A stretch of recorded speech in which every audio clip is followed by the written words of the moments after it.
Israel says its military is preparing to seize control of Gaza City.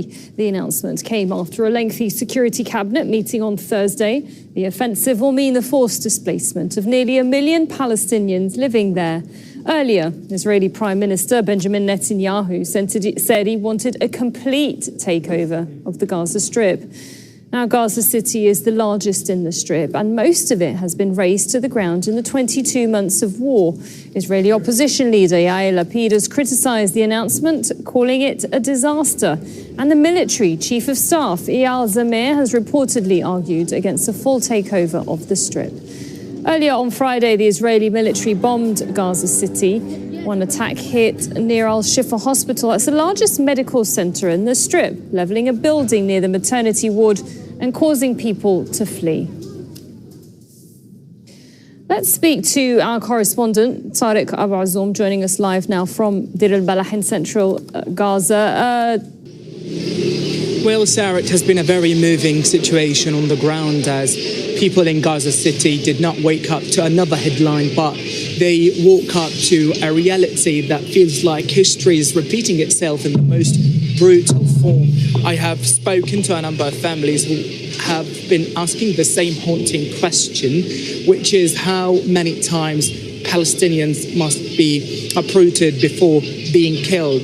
And there has been a huge sense of fear among people that this is not just about military advances, but about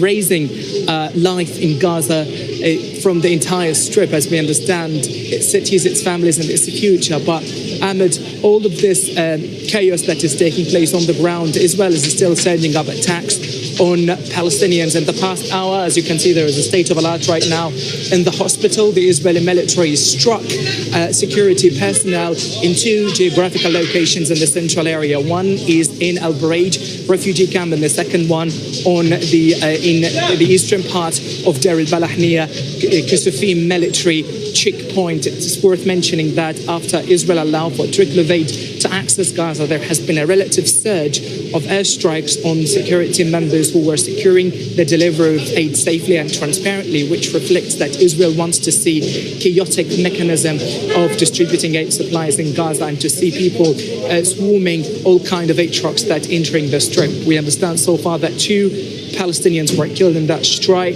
and their families who you just saw minutes ago were running in order to receive their bodies after they were transferred from Al-Auda Hospital in the Zarat refugee camp to Al-Aqsa Hospital, where we are, in order to be prepared for burial.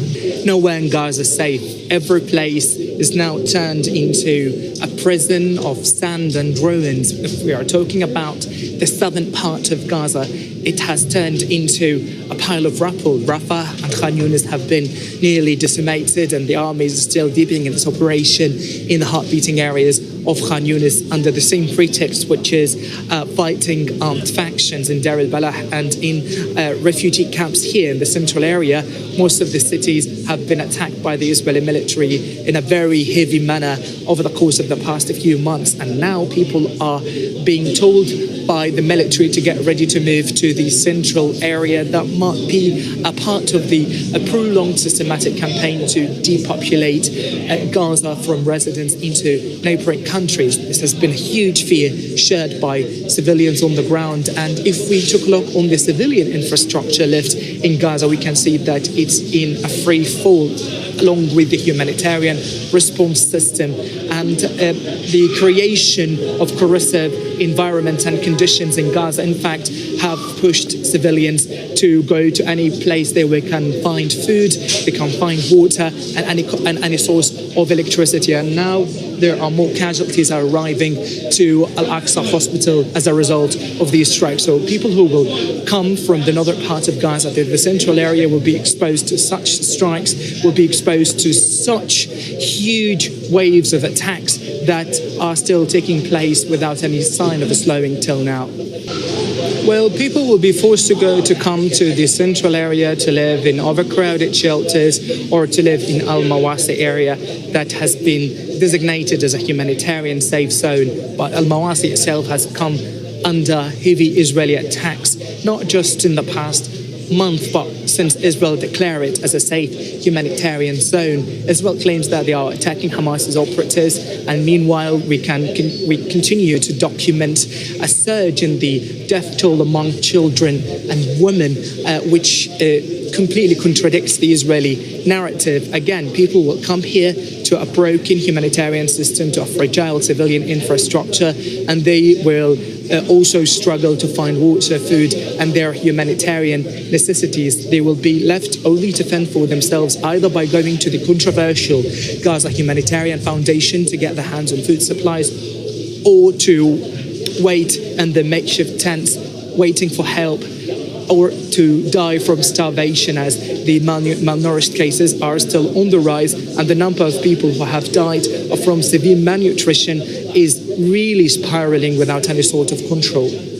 I think the rest of the world should speak out. And we have the September UN Assembly next month, and I see countries that are simply out of the circle of pressuring Israel, like Japan and Italy and even Germany. And I think these countries that did not recognize Palestine yet should speak out. And my feeling is that if it will be an international consensus except the United States will have to pay attention to it. And I don't think the United States can forever veto UN Security Council resolutions. The United Nations has warned that Israel's expansion of military operations could have catastrophic consequences for millions of Palestinians and the remaining Israeli captives. Gabriel Elizondo has this report from UN headquarters in New York. During the daily briefing, the spokesperson for Secretary General Antonio Guterres said the UN remains firmly opposed to any Israeli military escalation in the Gaza Strip, saying that it would lead to catastrophic humanitarian conditions that are already dire. We'll have to see what actually happens, but we stand firmly against any escalation of the conflict. As you know, it's already been extremely ruinous. You've had more than 60,000 casualties from this conflict just over the past nearly 2 years as it is. And there's the prospect of huge levels of humanitarian suffering, including potential starvations that could worsen if the conflict gets worse.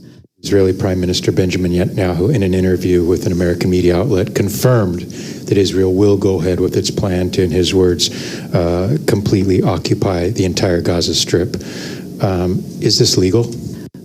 It is not accepted under international law.